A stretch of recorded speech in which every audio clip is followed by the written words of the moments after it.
My 5-year-old dialed a random number crying, "Mommy collapsed." She had no idea she'd just called her billionaire father who never knew she existed. The phone rang at 3:14 a.m., not the gentle buzz of a text or the familiar chime of an alarm, but the harsh, demanding trill of an actual phone call. Julian Crestwood rolled over in his king-sized bed, squinting at the unknown number glowing on his screen. His first instinct was to decline. Who calls at this hour? Probably a wrong number, maybe a drunk dial, or worse, a scam about his car's extended warranty. But before you hear what happened when Julian answered that call, let me thank you for helping us reach 800 subscribers.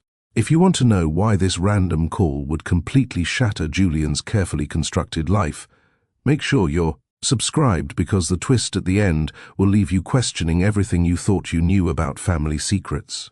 The number had a local area code, 512, Austin, Texas. Julian lived in Seattle now, for the past 7 years.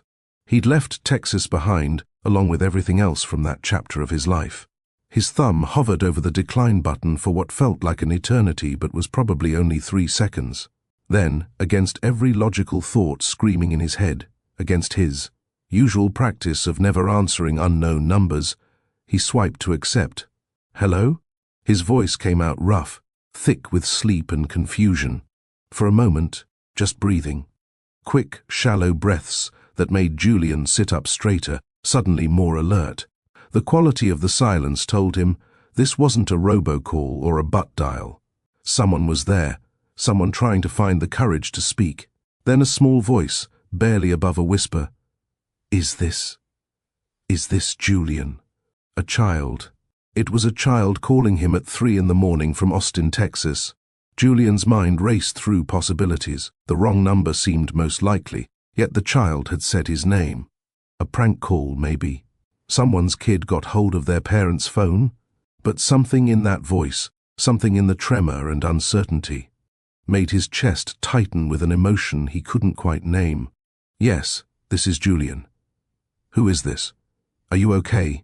"My name is Mila." A pause, and Julian could hear her gathering courage. Then words tumbled out in a rush, like she'd rehearsed them but was terrified she'd forget. "My mom said if something bad happened, I should call this number. She made me memorize it. She said to call you, and you would help. She said you would come." Julian's feet hit the cold hardwood floor. He was fully awake now, adrenaline replacing confusion, his mind shifting into the crisis management mode that had made him so successful in his career. A scared child, alone, reaching out to a stranger, to him, because her mother had told her to. Nothing about this made sense, but the urgency was undeniable. "Your mom? Who's your mom, Mila? What's her name?" Another pause. In the background, Julian could hear something. Was that traffic? Or maybe just the ambient noise of a city at night filtering through a window. When Mila spoke again, her voice was even smaller, frightened in a way that made Julian's protective instincts flare despite not knowing this child at all, despite having no context for why she was calling. Nia Cole. The name hit Julian like a physical blow. He actually gasped, his free hand gripping the edge of his nightstand until his knuckles went white. The room seemed to tilt slightly. Nia Cole. He hadn't heard that name spoken aloud in 5 years. Hadn't allowed himself to even think about it in 3. He'd buried it so deep, covered it with layers of work and distance and deliberate forgetting. Yet here it was, delivered by a scared child in the middle of the night, detonating every carefully built wall he'd constructed around that part of his past. "Nia, is your mother?" The words came out strangled, barely recognizable as his own voice. "Yes. Do you know her? She said you would know her. She said you knew her a long time ago. Do you know her?" Julian almost laughed, but it would have come out bitter, maybe even cruel, and this child didn't deserve that. Yes, he knew Nia Cole. Knew the way she took her coffee. 1 sugar, no cream, always in the blue mug if there was a choice.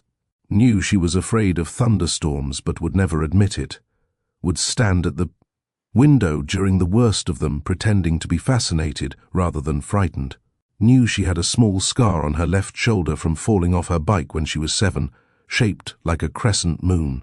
Knew the way she looked at him that last night, eyes full of tears and determination as she told him to leave, to never contact her again, to forget they'd ever existed together. Where is your mom now, Mila? Julian forced his voice to stay calm, steady, even as his heart hammered against his ribs. He was already moving toward his closet, pulling out clothes with one hand. I don't know. The tears were evident now, thick in her voice, and Julian felt his throat constrict. She went out last night. She said she had to meet someone, but she'd be back before I woke up. She's never not here when I wake up. Never. And there's... Mila's voice broke, and Julian heard her take a shaky breath. There's something wrong. The apartment doesn't feel right. Julian was already pulling on jeans, phone pressed between his ear and shoulder, his movements automatic while his mind operated on two levels. One part focused entirely on keeping this scared little girl calm and safe. The other racing through implications, possibilities, the horrible weight of what this call might mean. Nia had a child. Nia had a child who knew Julian's name, who had his phone number memorized for emergencies. Mila, listen to me carefully. This is very important. Are you somewhere safe right now? Are all the doors locked? Yes, I'm in my room. I locked it like Mom taught me. She made me practice locking it fast. Good. Nia had taught her well. Of course she had. Even back then, even 7 years ago before this child existed, Nia had been cautious, strategic, always thinking 3 steps ahead. It's what had made her so good at navigating complicated situations, and ultimately what had made their ending so absolute. When Nia made a decision, she followed through completely. That's very good, Mila. You did exactly right. Now, I need you to tell me your address. Can you do that for me? There was rustling, like she was moving around, and Julian could hear the distinctive sound of paper being handled. Mom wrote it down for me, in case of emergency. It's in my special folder. It says 4782 Riverside Drive, apartment 23, B, Austin, Texas, 78704. Julian's hand froze in the middle of pulling on his shirt. Austin. She'd stayed in Austin. All this time, while he'd run to Seattle, built a new life, a new identity almost, deliberately choosing the farthest major city he could, while still staying in a comparable industry. She'd stayed right there. The same city, probably the same neighborhood, maybe even close to their old apartment, the one where they'd planned a future that never came, where they'd talked about hypothetical children and laughed at how far away that seemed. Mila, I'm going to come help you, okay, but it's going to take me a few hours because I live far away. I need to catch a plane from Seattle to Austin. Do you know where Seattle is? It's in Washington State. We learned the states. It's really far. You're right, it is far. But I promise, I'm coming. Now, while I'm traveling, I need you to stay in your room with the door locked. Do you have water in there? Any food? I have a juice box in my backpack from yesterday, and there's crackers in my drawer. Mom always keeps emergency snacks. Of course she did. Julian felt a sharp pain in his chest, pride and sorrow mixed together. Nia, preparing her daughter for emergencies, teaching her to be self-sufficient and safe. Nia, raising a child alone while he'd been in Seattle pretending the past didn't exist. Perfect. Those snacks are exactly why your mom put them there. Now, Mila, this is very important. Has anyone else tried to contact you tonight? Has anyone knocked on your door or called you? No. But I thought I heard footsteps earlier, in the hallway outside. They stopped right by our door for a long time. I could see the shadow under the door, someone standing there. But then they went away. Julian's blood chilled. He grabbed his emergency go-bag from the closet, the one he'd maintained out of habit from his old life in Austin. The life he'd shared with Nia when things were complicated and sometimes dangerous. Old habits die hard, and some lessons learned were worth keeping even when you tried to leave everything else behind. If you hear those footsteps again, I want you to hide in your closet. Okay? Get in there and stay very, very quiet. Can you do that for me? Yes. Mom and I practiced hiding sometimes. She called it a game, but I knew it wasn't really a game. Games are supposed to be fun. That one made her sad even when she was smiling. Of course, even after everything, even after she'd pushed him away completely and rebuilt her life, Nia had been preparing for the possibility that the past might catch up. And now it had, in ways she'd apparently anticipated enough to give her daughter Julian's number, to make her memorize it, to designate him as the emergency contact after 5 years of absolute silence. Mila, I need to ask you something, and I need you to think carefully before you answer. It's okay if you don't know. How old are you? 5. I'll be 6 in October. Julian sat down heavily on the edge of his bed, the room spinning slightly around him. 5 years old. He'd left Austin 5.5 years ago, left in the middle of the night after Nia had begged him to go, after she'd ended everything between them, with words that still echoed in his dreams. The timeline was possible, more than possible. The math was inescapable. My birthday is October 15th, Mila continued, unprompted, her voice gaining a little strength as she talked about something concrete and normal. Mom says I was her best early surprise. She says I came when she needed me most, even though she didn't know she needed me. October 15th.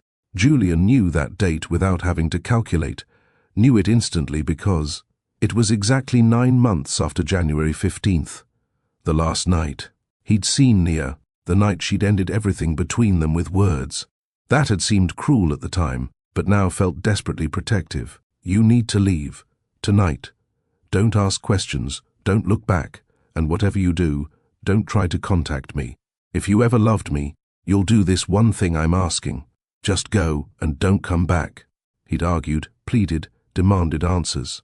But Nia had been resolute in a way he'd never seen before, desperate even, and there had been something in her eyes that looked like terror barely controlled. And because he had loved her, God, how he'd loved her, he'd done as she asked. Packed his things, taken the job offer in Seattle he'd been considering, and disappeared from her life. He'd assumed she'd gotten back involved with her old crowd, the dangerous people she'd sworn she'd left behind. He'd assumed she'd chosen that life over him, that he'd been collateral damage in whatever she'd gotten herself into. But now a 5-year-old girl was on the phone, scared and alone, with Nia's determination in her voice, and the timeline suggested impossible, terrible, wonderful things. Mila, he said, his voice carefully controlled, despite the emotions churning through him. I'm on my way. I promise you, I'm coming as fast as I can, and we're going to find your mom together. Everything is going to be okay. Do you believe me? You promise? Such a small voice, carrying such enormous trust, trusting a stranger because her mother had told her to, believing in promises from someone she'd never met. I promise. Cross my heart. Now, I need to hang up so I can book a flight and start driving to the airport, okay? But I'm going to call you right back in just a few minutes from my car, and we can stay on the phone together while I drive. Does that sound good? Okay. Julian? Yes, sweetheart. Mom said you were brave. She said you were the bravest person she ever knew. She said if I ever needed help and she couldn't be there, you would come. She promised me you would come. The words nearly broke him. After everything, after the way things ended, after 5 years of silence so complete. It was like they'd never existed to each other. Nia had told her daughter about him, had kept his number active somehow, had taught it to Mila, had promised this child that Julian would answer if called. What else had she told her? And more importantly, what hadn't she told her? Or him? Your mom is pretty smart, Julian managed, his throat tight. And she's right. I'm coming, Mila. I'm coming right now. Stay safe, stay in your room, and I'll call you back in 3 minutes. Count to 60 3 times, okay? I can do that. I'm good at counting. He ended the call and stood there for a moment in his expensive, empty apartment, looking at his reflection in the darkened windows. 35 years old, successful by every external measure, and completely hollow. He'd built this life methodically after leaving Austin, each promotion a step further. From who he'd been, each achievement a brick in the wall between past and present. He'd become indispensable to his company, the man they called when deals went sideways, when negotiations needed precision and cold calculation. Being needed professionally had replaced being wanted personally, and most days he'd convinced himself it was enough. One phone call had shattered that illusion completely. Julian grabbed his laptop, pulling up flights even as he headed for the door. There was a 5:45 a.m. flight. He could make it if he left immediately. He'd be in Austin by 11 a.m. local time, maybe earlier if he got lucky with connections. Too long. Far too long for a scared 5-year-old to wait, but it was the best he could do. As he locked his apartment and headed for the elevator, one thought kept circling. Back, insistent and terrifying, and somehow right, Nia had kept his number, had taught it to her daughter, had designated him as the person to call when everything fell apart. After 5 years of silence, after pushing him completely out of her life, after building whatever existence she'd created in Austin, she'd still trusted that he would come if called. And he would. Whatever had happened 5 years ago, whatever secrets Nia had been keeping, whatever danger she was in now, none of it mattered compared to the sound of that frightened little girl's voice saying his name like a lifeline. He was going back to Austin, back to the past he'd tried to bury, back to face whatever had finally caught up with Nia Cole. In his car, he called Mila back as promised. "Hey, I'm here. Are you okay?" "I'm okay. I'm counting like you said." "Good. Keep your door locked. I'm going to stay on the phone with you until you feel safe enough to try to sleep a little, okay? And then I want you to call me the second you wake up. I'll be on the plane by then, but I'll answer. I'll always answer when you call. Promise?" "I promise." The question was, would he be on time?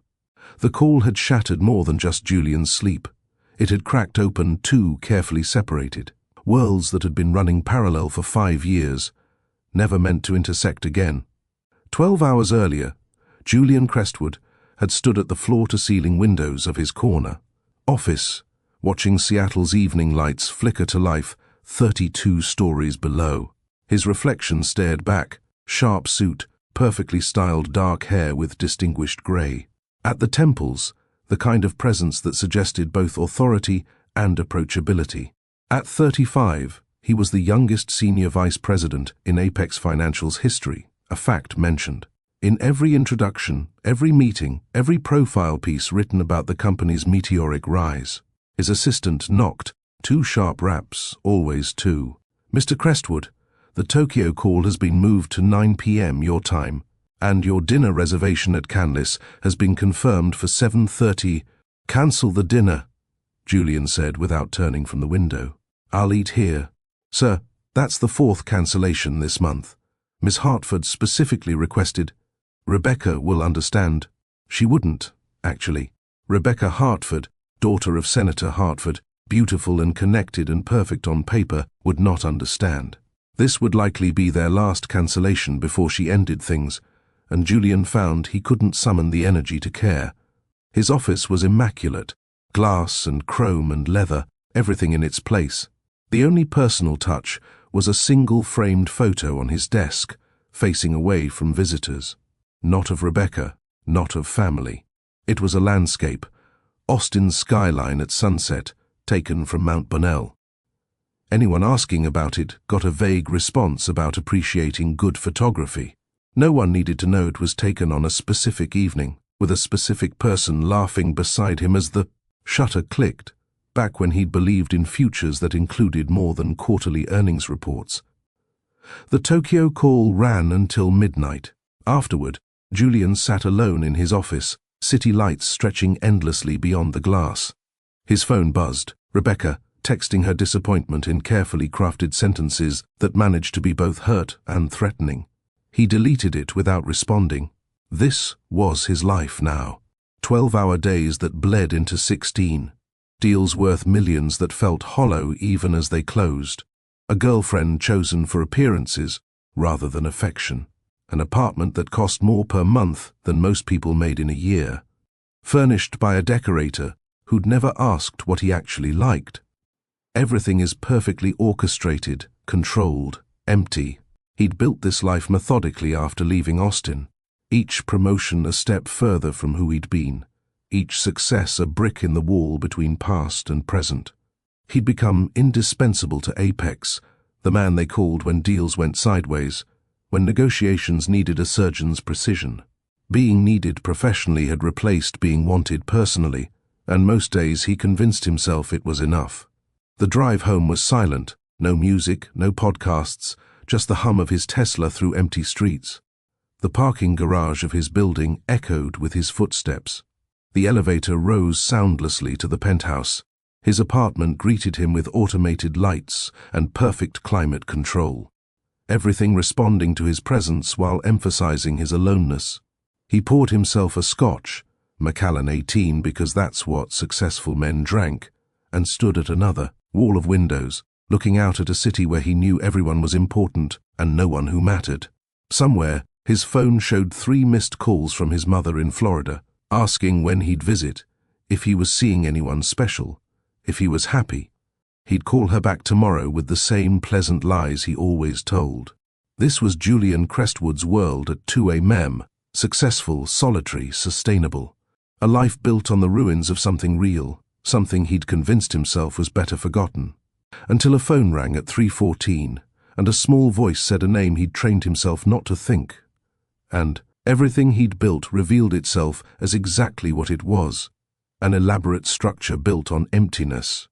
800 miles away, 18 hours before she would disappear, Nia Cole was practicing addition problems at the kitchen counter while scrambling eggs. Her daughter Mila sat at their small dining table, tongue poking out in concentration as she colored, inside the lines of a unicorn drawing, occasionally calling out math problems for her mother to solve.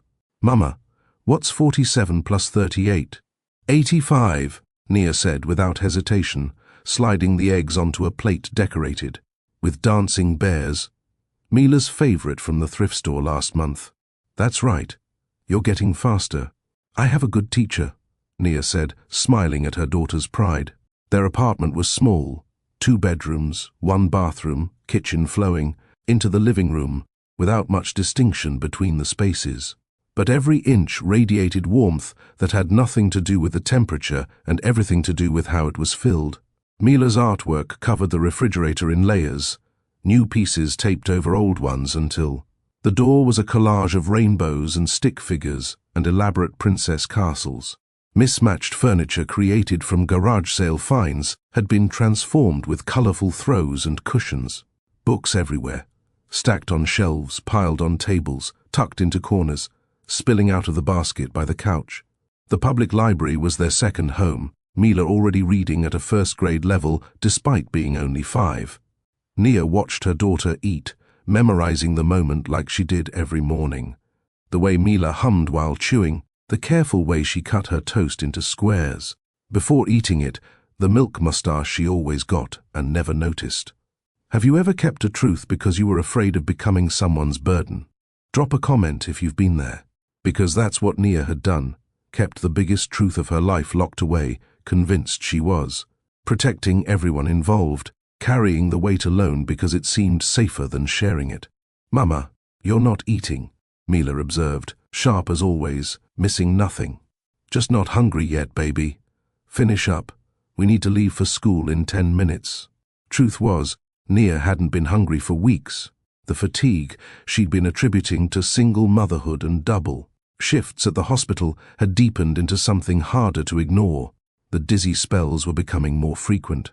Yesterday, she'd gripped the nurse's station until her vision cleared, laughing it off when concerned colleagues asked if she was okay. She was always okay. She had to be. There was no alternative when you were the only parent, the only income, the only everything.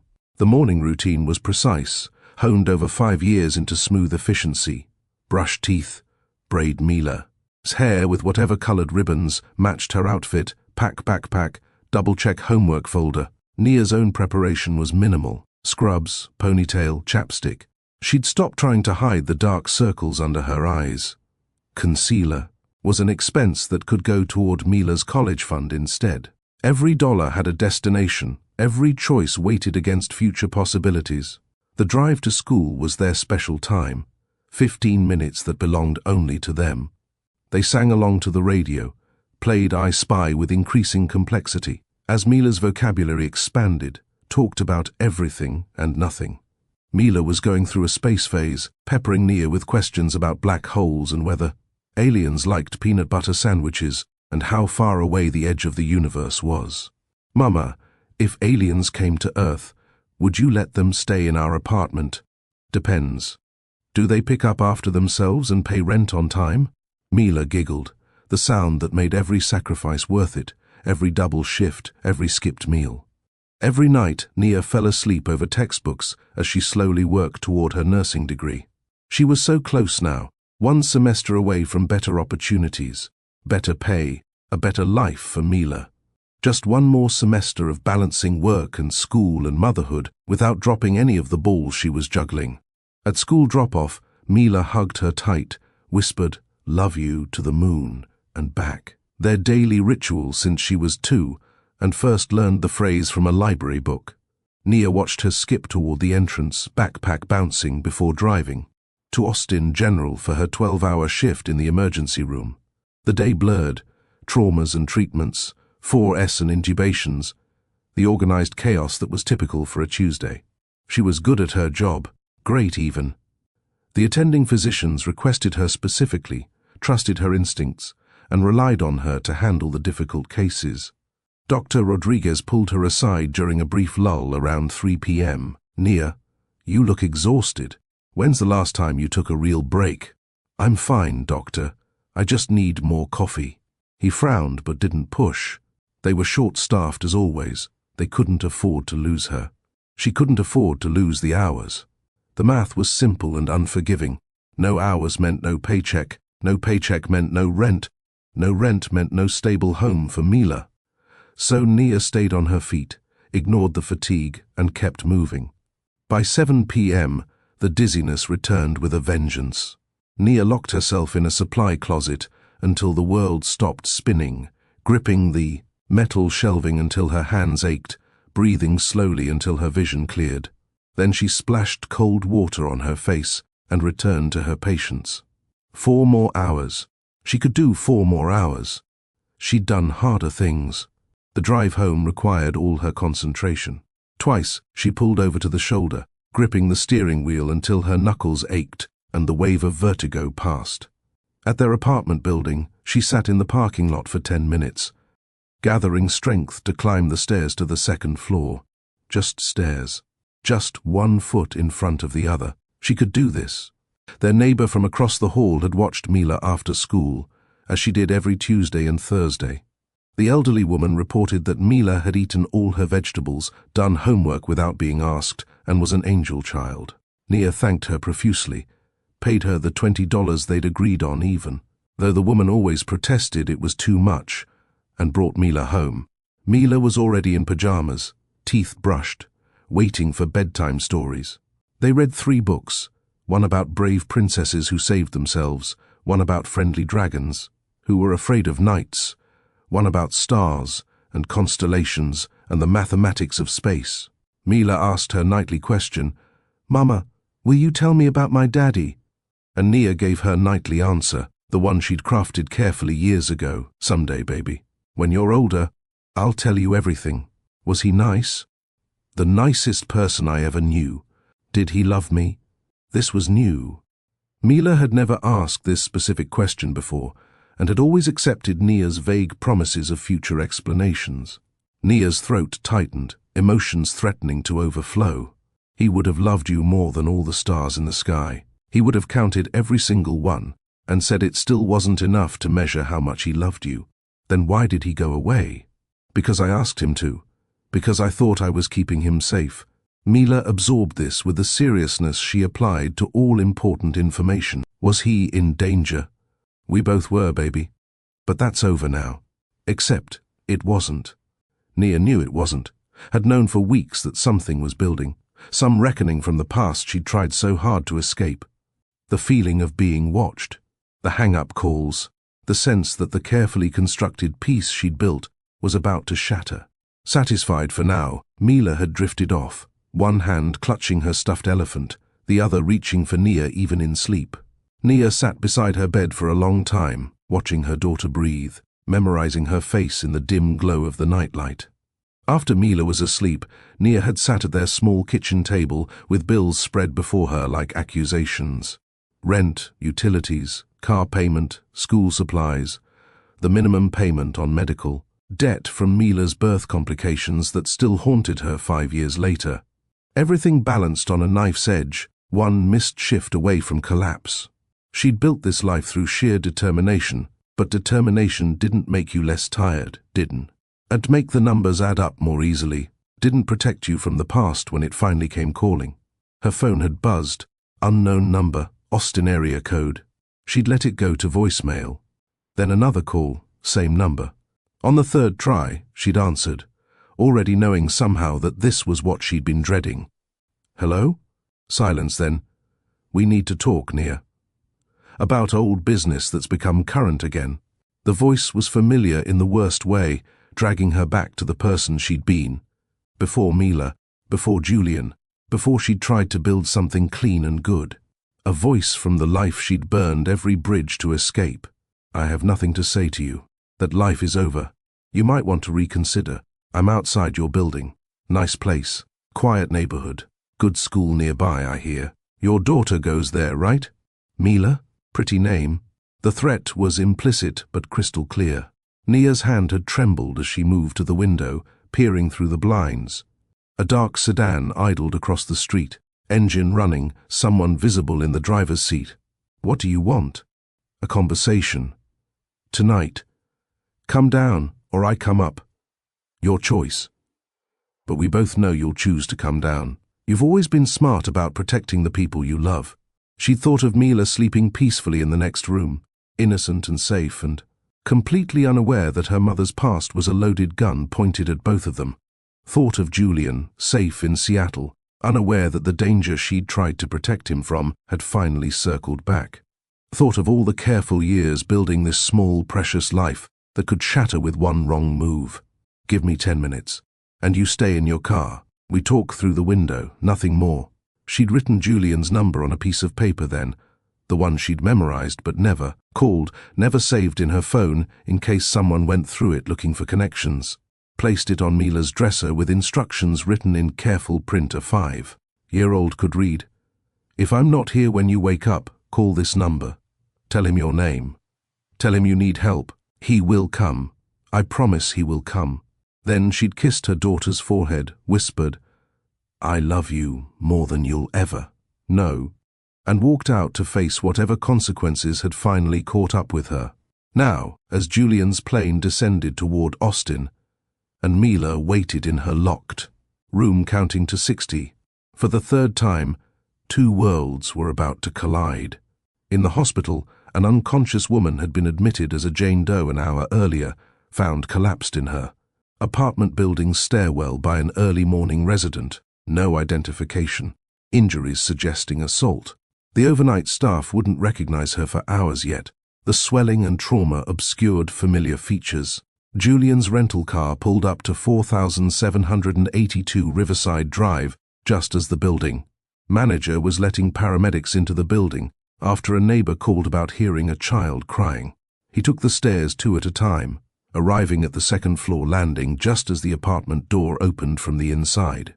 A small face appeared, red-rimmed eyes looking up at him, taking in this stranger who'd somehow become her lifeline. Julian, Mila whispered, you came. You really came. I promised I would. Behind her, the apartment was eerily quiet, morning light streaming through, windows onto furniture that spoke of care despite limited resources, and on the door handle, barely visible, a smear that made Julian's blood run cold, a handprint, small enough that it had to belong. To the woman who lived here, rusty with dried blood, as if someone had tried to make it home but couldn't quite reach safety. The paramedics arrived 30 seconds after Julian, their presence adding urgency to what was already surreal. Julian knelt down to Mila's level, acutely aware that this tiny person with his eyes was meeting him for the first time in the worst possible circumstances. Mila, these people are here to help. Can you tell us what happened? She looked at the paramedics, then back at Julian, clearly trying to decide how much to trust the sudden invasion of her home. I woke up and Mama wasn't here. I called you like she said. Then I heard someone in the hallway crying. It sounded like Mama, but different. One of the paramedics, a woman with kind eyes, stepped forward carefully. Sweetie, where did you hear the crying? In the stairwell. Down there. Mila pointed toward the building's interior stairs. The paramedics exchanged glances, and one immediately radioed something Julian couldn't quite hear. The woman stayed with them. Can you show us? Julian took Mila's hand. Her fingers were so small, trembling slightly, and together they followed the paramedic down the hallway. The stairwell door was already propped open by the building manager, a worried-looking man who'd apparently been the one to call emergency services. I heard someone crying around 6 a.m., he explained. Checked the stairs and found her on the landing between floors. Called 911 immediately, and there, on the small landing where the stairs turned, were signs of what had happened. A few drops of blood, a woman's shoe, the wall scuffed as if someone had braced against it, but no person. The paramedics had already been here. Where is she? Julian demanded. Where's Nia? If this is the same call, Mom was transported to Austin General 20 minutes ago, the building manager said. Unconscious, head trauma. They couldn't identify her. No purse, no ID. Julian felt the floor tilt beneath him. Austin General. Nia worked there, would be taken there, might be lying in the same emergency room where she'd spent yesterday saving other people's lives. Mila tugged on his sleeve. Is Mom at the hospital? Is she okay? The paramedic who'd stayed with them knelt down. We're going to find out right now, okay? You did exactly the right thing calling for help. Julian's mind raced through logistics with the same precision he applied to corporate negotiations, but this mattered infinitely more. Mila, we need to go to the hospital. Can you pack a small bag, maybe a change of clothes, your toothbrush and one toy? She nodded solemnly and disappeared into her room. Julian turned to the building manager. Lock this apartment. No one goes in without my permission or the police. Understand? Sir, I don't know who you are. I'm her father, Julian said, the words feeling strange and right and terrifying all at once. And until her mother can speak for herself, I'm in charge. Lock it. The man nodded, intimidated by something in Julian's voice that left no room for argument. Mila returned with a small backpack, her stuffed elephant's grey trunk visible from the top. She'd also put on sneakers with lights that blinked when she walked. Such a normal, childish thing in the middle of chaos. Ready, she announced. At the hospital, the early morning shift was in transition, staff moving, with the controlled urgency that defined emergency rooms everywhere. Julian approached the desk with Mila's hand firmly in his. We're looking for a Jane Doe brought in about 30 minutes ago. Found in an apartment building stairwell. Head trauma. The nurse typed something, frowning at her screen. Are you family? Yes. The lie came easier this time. This is her daughter. I'm the father. The nurse's expression softened as she looked at Mila. She's in trauma by 3. Dr. Rodriguez is with her now. Let me page him. They were directed to a waiting area that smelled of antiseptic and anxiety. Mila sat close to Julian, Mr. Elephant in her lap, her legs swinging because they didn't quite reach the floor. Have you been here before? Julian asked, needing to fill the silence. Lots of times. Mama works here. Sometimes she brings me on weekends when she can't find someone to watch me. The nurses let me color at their station. She looked around with familiarity. That's where the vending machines are. That's where the bathroom is. That hallway goes to where Mama works. The casual knowledge of a child who'd spent significant time in these corridors broke Julian's heart. How many shifts had Nia worked while juggling childcare? How many times had Mila sat in this waiting room or at a nurse's station, entertaining herself while her mother kept other people alive? A doctor in scrubs approached them, his expression carefully neutral in the way medical professionals learn to master. Family of Jane Doe from Riverside Drive? Julian stood. Yes. Her name is Nia Cole. She works here. She's a nurse in this, The doctor's eyes widened slightly. Nia? The woman we brought in is Nia? You know her? I'm Dr. Rodriguez. I work with her. God, I didn't recognize her with the swelling. He ran a hand over his face, clearly shaken. Why didn't she have an ID? What happened? We're trying to figure that out. How is she? Dr. Rodriguez glanced at Mila, clearly weighing how much to say in front of a child. She's stable. Concussion, 2 broken ribs, some contusions. We're monitoring for internal bleeding, but so far everything looks manageable. She regained consciousness briefly. Can we see her? Mila asked, her voice small but determined. Just for a moment. She needs rest. Doctor. Rodriguez led them through the emergency department, past curtained bays and monitoring equipment, to a room where Nia lay connected to various machines. Julian's first sight of her in 5 years hit him like a physical blow. Even bruised and swollen, even connected to 4S and monitors, she was unmistakably the woman he'd loved. Her hair was shorter, her face thinner, but the curve of her jaw, the shape of her hands resting on the white sheets, all achingly familiar. Mama! Mila rushed to the bedside, and Nia's eyes fluttered open. Mila, baby, come here. Her voice was rough, barely above a whisper, but filled with relief. Mila carefully hugged her mother, mindful of the tubes and wires. I called Julian like you said. He came all the way from Seattle. Nia's eyes moved past her daughter, finding Julian standing near the door. For a long moment, they just looked at each other across 5 years of silence and secrets. Julian. The word came out broken, disbelieving. You actually came? Of course I came.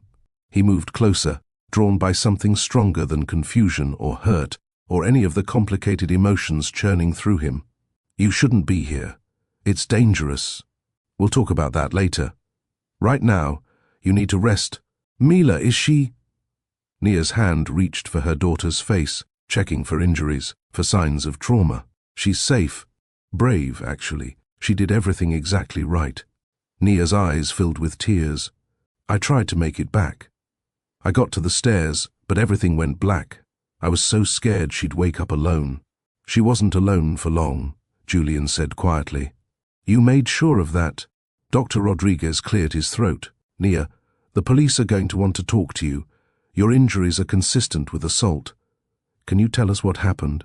Nia's face went carefully blank, the same expression Julian remembered from years ago when she was hiding something difficult. I fell. Down the stairs. Just clumsy. Nia. I fell, she repeated, more firmly. That's all. Julian recognized the lie, could see Dr. Rodriguez didn't believe it either, but pushing wouldn't help. Not now. Not with Mila listening to every word. Mama, are you going to be okay? Mila's voice was tiny, frightened in a way she hadn't allowed herself to sound on the phone with Julian. I'm going to be fine, baby. I just need to rest here for a little while. Can I stay with you? Nia looked at Julian, a question in her eyes. Julian needs to take you somewhere safe, somewhere you can sleep and eat and be a kid for a few hours. I'll be right here when you come back. But I need you to be brave a little longer, okay? Can you do that for me? Mila nodded, but her lower lip trembled. Julian felt something shift in his chest, some protective instinct he'd never experienced before. Mila, he said gently, why don't we let your mom rest for a few minutes? We can get breakfast and come right back. Promise, we'll come back. I promise. As they turned to leave, Nia called out softly, Julian, wait. He paused, and she gestured for him to come closer. When he approached the bedside, she reached for his hand with the one that wasn't connected to and forth. Thank you, she whispered, for answering, for coming, for taking care of her. Always, he said, and meant it with an intensity that surprised him. There are things you need to know about what happened 5 years ago, about Mila, about why, later, when you're stronger, when we have time and privacy. He squeezed her hand gently. Right now, just focus on healing. The apartment, there's a folder on my nightstand, legal documents, emergency information. You'll need, I'll find it. Don't worry about logistics right now. Her eyes searched his face, looking for something. Anger, maybe, or resentment for the years she'd stolen from him. Whatever she was looking for, she didn't seem to find it. Instead, Fresh tears spilled down her cheeks. "I'm sorry," she said, "for everything. For pushing you away, for keeping Mila from you, for—" "Nia." He stopped her with a gentle pressure on her hand. "We have time now. Time to talk, to explain, to figure everything out. You don't have to apologize for surviving." Dr. Rodriguez stepped forward. "She really needs to rest. The sedatives are going to kick in soon anyway." Julian nodded and stepped back. Mila gave her mother one more careful hug, whispering something Julian couldn't hear. Then they left, walking through the emergency department that was Nia's professional home, but was now the site of her own crisis. In the parking lot, the morning sun was fully up, Austin coming to life around them. Julian looked down at Mila, this small person who'd entered his life 6 hours ago and already rearranged everything he thought he knew about himself. "Are you hungry?" "A little. Mama usually makes pancakes on Wednesdays." "Then let's find pancakes, and then we'll figure out what comes next." She took his hand as they walked to his rental car, and Julian felt the weight of responsibility settle onto his shoulders. Not burden, responsibility. The difference was everything. Somewhere behind them, Nia was drifting into medicated sleep, trusting him with the most precious thing in her world. Somewhere ahead, there were questions that needed answers, dangers that needed addressing, and a life that needed building from fragments and possibilities. But right now, there was a little girl who needed pancakes and reassurance. That her world, though shaken, was not shattered beyond repair. Julian had answered the call at 3 a.m. Now he was learning what that answer really meant. They found a diner 3 blocks from the hospital, the kind of place with laminated menus and bottomless coffee, where the waitress called everyone Hon and didn't ask questions about the man and little girl who clearly hadn't slept. Mila studied the menu with intense concentration, though Julian suspected she already knew what she wanted. "Mama always gets me the chocolate chip pancakes," she said. "But she says I have to eat fruit too." "Your mama sounds smart. How about chocolate chip pancakes and a side of strawberries?" "Okay." She looked at him seriously. "Are you really my daddy?" The question, asked so directly in a public diner at 8 a.m., made Julian's heart stop. Around them, the ordinary sounds of breakfast continued, clinking silverware, coffee being poured, conversations about weather and work. But at their table, the world had narrowed to this moment. "I think I am," Julian said carefully. "Your birthday is October 15th, right?" "Yes." "And you're 5, about to be 6? "Yes. I knew your mom a long time ago. We were together until about 5.5 years ago, so the timing would be right." Mila absorbed this information, her expression thoughtful beyond her years. "Did you know about me? Before I called?" "No, sweetheart, I didn't know. If I had known, nothing in the world could have kept me away. Mama said you had to leave. She said it wasn't your fault." Julian felt his throat tighten. Even in his absence, Nia had protected him, had given him grace he wasn't certain he deserved. "What else did she say about me?" "That you were kind, that you helped people, that you were really good at math." Mila smiled slightly. "I'm good at math too. I can do problems in my head." "Can you? What's 23 plus 49? 72, she answered immediately. "That's right. How about 96 minus 38? 58. Julian couldn't help but smile. "You're very good at math. Mama says I get it from my daddy." "I guess she meant you." The pancakes arrived, and for a few minutes they ate in comfortable silence. Julian watched Mila cut her food into precise squares, organize her strawberries by size, approach breakfast with the same methodical attention he applied to everything. The resemblance was undeniable, not just physical, but in mannerisms, in the way her mind worked. Julian. She'd set down her fork, her expression serious. "Is Mama really going to be okay?" "The doctor said she's stable. That means she's not getting worse. She just needs time to heal. She's been really tired lately, more tired than usual. Sometimes I wake up and she's fallen asleep at the table with her books." "Books?" "She's going to school, to be a better nurse.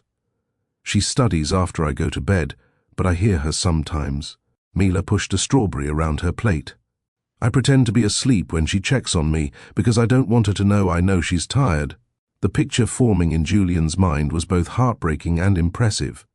Nia working full-time, raising a child alone, pursuing her degree, all while carrying whatever secrets had driven her to push him away. And doing it with such care that her daughter knew to protect her mother's feelings even at 5 years old. "Your mom is very strong," Julian said, "but everyone needs help sometimes.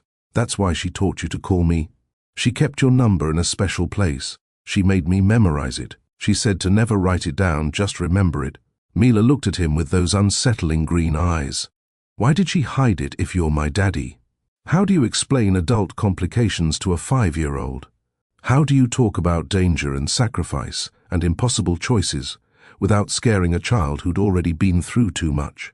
"Sometimes grown-ups make hard decisions to keep people safe," Julian said slowly. "Your mom thought keeping us apart would protect both of us. She was wrong about that, but she was trying her best. Are you mad at her?" "No, I'm not mad. Are you mad at me? For calling you?" Julian reached across the table, taking her small hand in his. "Mila, you calling me might be the best thing that's ever happened to me. I'm not mad. I'm grateful." She seemed satisfied with this answer and returned to her pancakes. Julian pulled out his phone, scrolling through the logistics that needed handling. His assistant had sent increasingly frantic emails about meetings he was missing. Rebecca had called 4 times. His boss wanted an explanation for his sudden disappearance. All of it felt distant, irrelevant. He typed a quick response to his assistant. "Family emergency. Will be out of office indefinitely. Cancel everything." Then he turned his phone face down and focused on the little girl across from him. After breakfast, they returned to the hospital. Dr. Rodriguez met them in the hallway outside Nia's room, his expression troubled. "She's awake and asking for both of you. But Julian, can I speak with you privately first?" Julian looked at Mila. "Can you sit right here for just a minute? Don't move from this chair." "I won't." Dr. Rodriguez led him a few feet away, lowering his voice. "Those injuries aren't from a fall. I've seen enough assault cases to know the difference. Someone hurt her deliberately. I suspected as much. She won't say what happened, won't file a police report, but whoever did this could come back. They won't get near her again," Julian said, with a certainty that surprised him. "The police were here earlier. They wanted to ask questions, but Nia refused to talk to them. There's not much they can do if she won't cooperate." "Doctor," Rodriguez hesitated, "I don't know what your situation is, what your relationship was or is, but she needs support right now. And protection, probably. She'll have both." They returned to collect Mila, and Dr. Rodriguez led them to Nia's room. She was sitting up slightly, her face still swollen, but her eyes clearer than they'd been earlier. "Baby," she said when Mila entered, opening her arms. Mila climbed carefully onto the bed, mindful of the medical equipment. "We got pancakes. Julian, let me get chocolate chips." "Did he?" Nia's eyes found Julian's over their daughter's head. That was nice of him. He's really good at ordering breakfast. And he knows math like me. A small smile crossed Nia's bruised face. "I told you that you got that from somewhere." Julian pulled a chair close to the bed, but not too close, maintaining the careful distance that felt necessary given the complicated history between them. "Dr. Rodriguez says you can probably be discharged this afternoon if your scans look good." "I don't have insurance that'll cover a hospital stay," Nia said quietly. "I need to leave as soon as possible." "You work here, don't they?" "I'm part-time, no benefits yet. I was supposed to go full-time next month when I finish my degree." The casual mention of financial stress, delivered matter-of-factly, like it was just another fact of life, made Julian's chest tight. "Don't worry about the bill. I'll handle it." "Julian, you can't just—" "Yes, I can. We'll discuss it later. Right now we need to talk about what happens when you're discharged. You can't go back to the apartment." Nia's expression closed off, the same walls he remembered from 5 years ago slamming into place. "We'll be fine. Will you? Whoever did this knows where you live. They know about Mila. We'll stay with a friend." "What friend? Name one person you'd put in danger by showing up on their doorstep." Nia's silence was enough. Julian leaned forward, keeping his voice gentle but firm. I have resources. I can get you somewhere safe. A hotel, an apartment, whatever you need. Just for a few days until we figure this out. I can't accept that. Why not? Because I don't take charity. I don't take handouts. I've built a life for us on our own terms, and I'm not about to... This isn't charity, Nia. This is me helping the mother of my child stay safe. There's a difference. You don't know she's your child, Nia said, but there was no conviction in it. Julian looked at Mila, who was watching this exchange with worried eyes. I'm about 99% sure, and we can verify the other 1% with a DNA test if you need that for legal purposes. But I know. I've known since the moment I saw her. The eyes, Nia whispered. The eyes, the math skills, the way she organizes her food before eating it. She's mine, Nia. You know it, I know it, and I'm not walking away this time. Mila looked between them. I don't understand. Why would you walk away? I didn't walk away from you, sweetheart, Julian said quickly. I didn't know about you. Your mom and I had some complicated adult problems, and I left before you were born. But I'm here now. Are you staying? The question hung in the air. Julian saw Nia tense, saw her waiting for his answer, probably expecting him to hedge, to make promises he couldn't keep. Yes, he said simply. I'm staying. In Austin? You're moving back? Nia's voice was sharp with disbelief. Already started the process. I've submitted my resignation to my company in Seattle. I'll need to go back briefly to handle the transition and pack my things. But yes, I'm moving back to Austin. Julian, you can't just quit your job and move across the country because I have a daughter who needs me? Because her mother was assaulted and won't accept help? Because I've spent 5 years building a life that looked successful but felt empty, and now I have a chance at something real. He met her eyes steadily. Watch me. Nia's composure cracked, tears spilling down her cheeks. You don't owe us anything. I made the choice to push you away. I made the choice to raise her alone. Those were my decisions, my consequences, and I'm making my choice now. I'm choosing to be here, to help, to be her father. He paused. If you'll let me, I don't know how to do this. How to let someone in after being alone for so long. We'll figure it out. One day at a time. One pancake breakfast at a time. Mila, who'd been silent during this exchange, spoke up. I want him to stay, Mama. Is that okay? Nia looked at her daughter, then at Julian, something shifting in her expression. The walls didn't come down completely, but they lowered slightly. Okay, you can help. But we need rules, boundaries, discussions about everything before decisions get made. Agreed. And you don't just take over. I've been making decisions for her for 5 years. You don't override me. I wouldn't dream of it. And we tell her the truth. Age-appropriate truth, but truth. No more secrets. That works both ways, Nia. You need to tell me what happened last night. Who hurt you? What are you running from? She was quiet for a long moment. Then, not here, not now, but yes, you deserve the truth. Dr. Rodriguez knocked and entered, chart in hand. Good news. Your scans are clear. I'm comfortable discharging you with strict instructions for rest. Absolutely no work for at least a week. Preferably 2. I can't miss 2 weeks of work. I'll talk to the administration, Dr. Rodriguez interrupted. We'll figure out paid leave, short-term disability, something. Nia, you take care of everyone else. Let us take care of you for once. After he left, Julian stood. I'm going to go make some phone calls, get arrangements made. Mila, do you want to stay with your mom or come with me? Stay with Mama. Okay, I'll be right outside if you need me. In the hallway, Julian leaned against the wall and finally let himself process everything that had happened in the past 12 hours. He'd answered a phone call from a stranger, flown across the country, met his daughter, found the woman he'd never stopped loving even when he tried, and made a commitment that would change the trajectory of his entire life. His phone buzzed again, his boss this time, demanding answers. Julian answered, keeping his voice low. I need to take a leave of absence. Family emergency.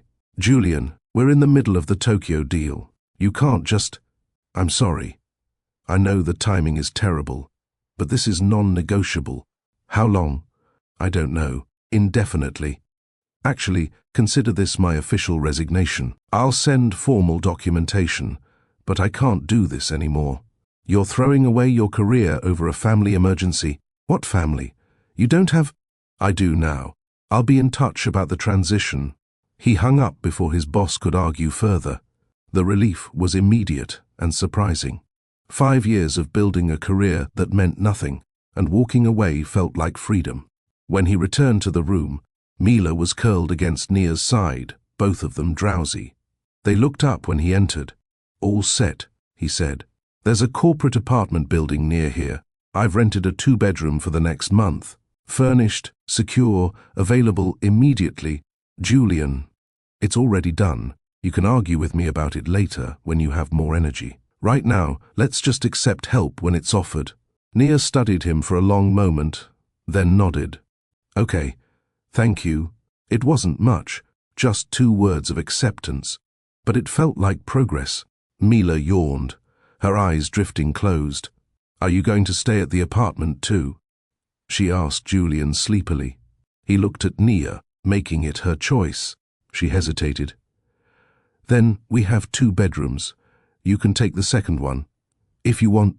I want, Julian said simply.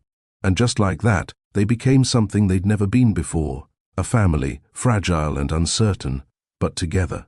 The apartment was generic but clean.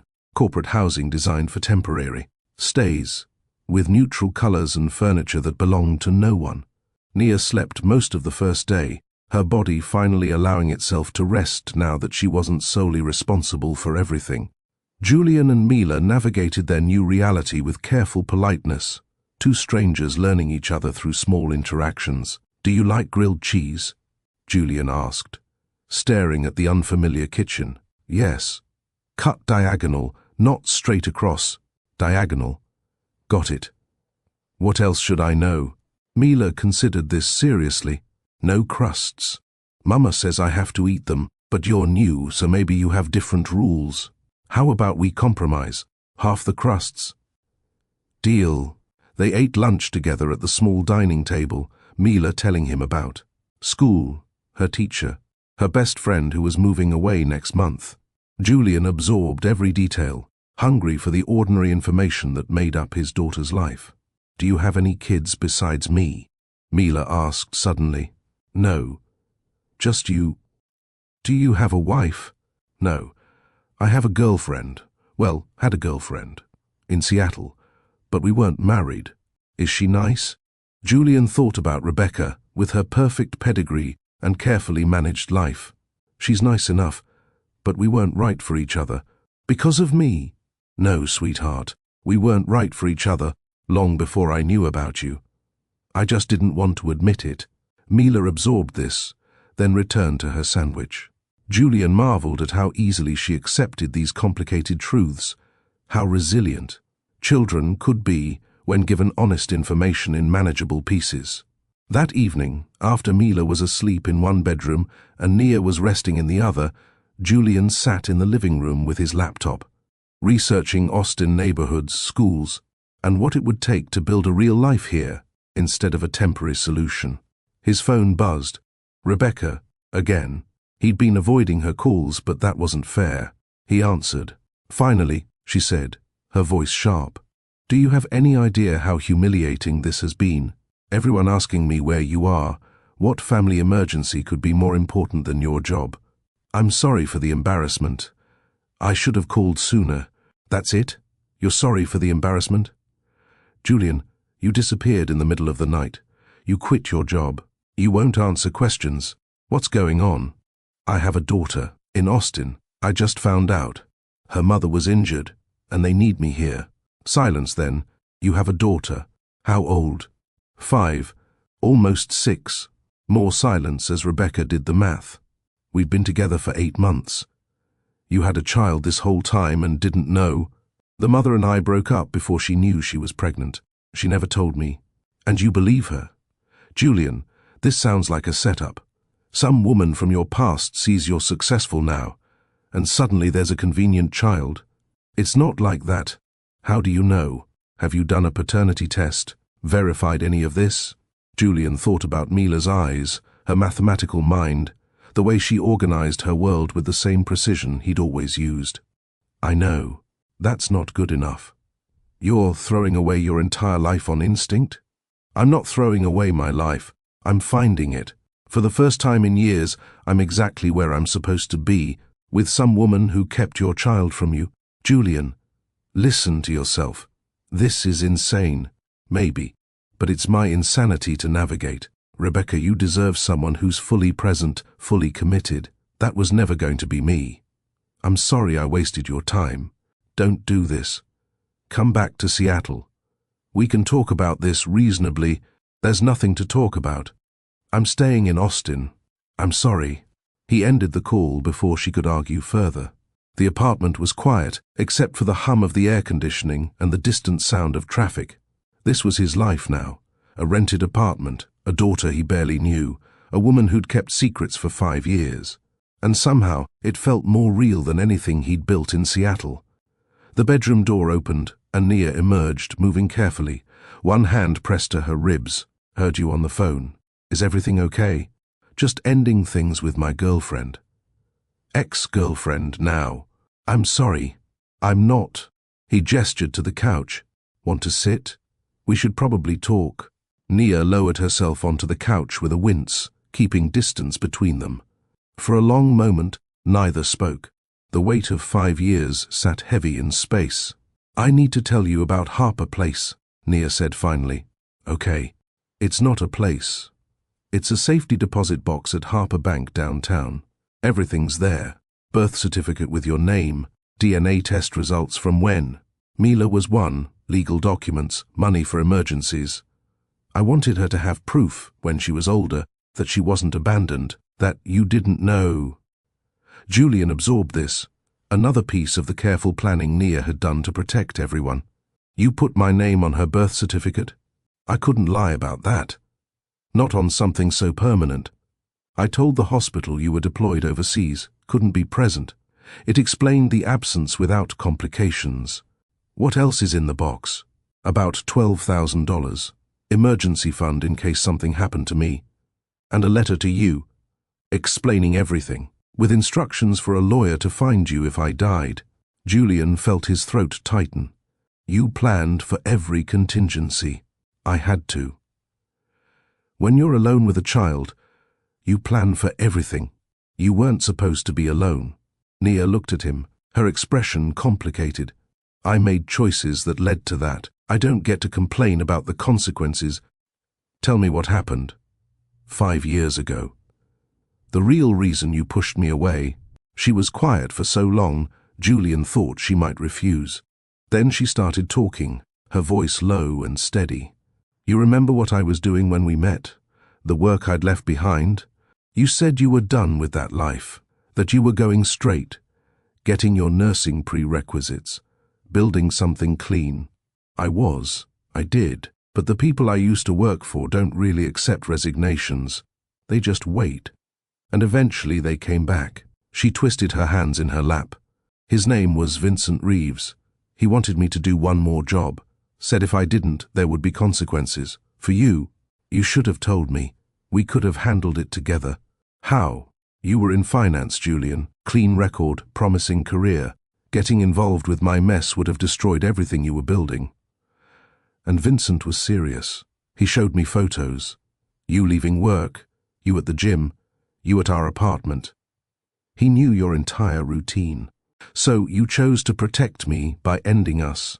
I chose to protect you by making you leave. I thought if you were gone, out of Austin, completely separated from me, he'd leave you alone. And he did. She paused. What I didn't know was that I was already pregnant. Found out 2 weeks after you left. Julian tried to imagine it. Nia, alone, discovering she was pregnant with his child, unable to reach out because she was trying to keep him safe. Why didn't you call once you knew? Because Vincent was still watching, still checking. For the first year, he'd ask about you occasionally. making sure we stayed separated. If I'd brought you back, if you'd known about Mila, he would have used both of you against me. What happened to him? To Vincent? Nia's expression darkened. He died 3 years ago. Car accidents, they said, but in that world, accidents are rarely accidental. Someone else took over his operations, but they didn't care about old threats. I thought we were finally free, but we weren't. Last week, Vincent's brother showed up. Apparently Vincent had told him about me, about what I used to do, about skills I had. He wanted those skills for a job. I refused. He didn't take it well. He's the one who hurt you. He's the one who reminded me that you can't ever fully escape your past. Nia looked at Julian directly, but then he died too. The same night he threatened me. They found him 3 blocks from my apartment. Shot, professional hit. The police think I'm connected, even though I have no idea who killed him. Julian processed this information, the pieces clicking into place. So when Mila called me, "You were unconscious in the stairwell, Vincent. S' brother was dead nearby, and the police were looking for connections. Yes, and now you're here, involved, exactly what I spent 5 years trying to prevent. I'm here because I choose to be. Because you taught our daughter to call for help, and she was brave enough to do it. I'm sorry," Nia said, tears sliding down her bruised face. "For all of it. For pushing you away, for keeping Mila from you, for being too scared to tell you the truth even when the threat was gone." Julian moved closer, closing the distance on the couch, and took her hand carefully. "You made impossible choices with the information you had. You protected Mila, and you tried to protect me. I'm not going to punish you for that. You should be angry. I'm not. I'm sad for the years we lost, but I'm not angry." He squeezed her hand gently. "We have now. We have the chance to do this right, to build something together. If you're willing, I don't know how. I've been alone for so long, making all the decisions, not having to consider anyone else's opinion. Then we'll learn together. Set boundaries, talk before making big decisions, figure out how to co-parent even though we're basically strangers now." "We're not strangers," Nia said softly. "I know exactly how you take your coffee. I know you can't sleep if there's an unresolved problem. I know you do this thing with your jaw when you're trying not to show emotion." Julian realized she was right. He was clenching his jaw right now. He consciously relaxed it. "Fair point. We were something once. We can be something again. Maybe not what we were, but something new. What if I mess it up? What if I panic and push you away again? Then we talk about it. We work through it. But no more unilateral decisions about what's best for everyone. We're a team now, whether we planned for it or not." Mila's door opened, and she appeared, sleepy-eyed and clutching her elephant. "I had a bad dream." "Come here, baby," Nia said, opening her arms carefully. Mila climbed onto the couch between them, and without thinking, they both adjusted to make room, creating a small protected space for her. Julian felt the rightness of it. This accidental family, born from crisis and secrets, learning how to exist together. "What was the dream about?" he asked. "You left. You went back to Seattle and didn't come back." Julian felt his heart break a little. "I'm not going anywhere, Mila. I promise." "You promise, not just a regular promise." "Promise. Promise. I might need to go back to Seattle for a few days to pack my things, but I'm coming back. This is where I live now. With us?" He looked at Nia, who nodded slowly. "With you." "If that's okay with your mom, it's okay," Nia said quietly. "It's more than okay." They sat like that for a while, Mila falling back asleep between them, the apartment settling into nighttime quiet. Eventually Julian carried Mila back to bed, tucking her in with practiced care that surprised him, paternal instincts emerging fully formed.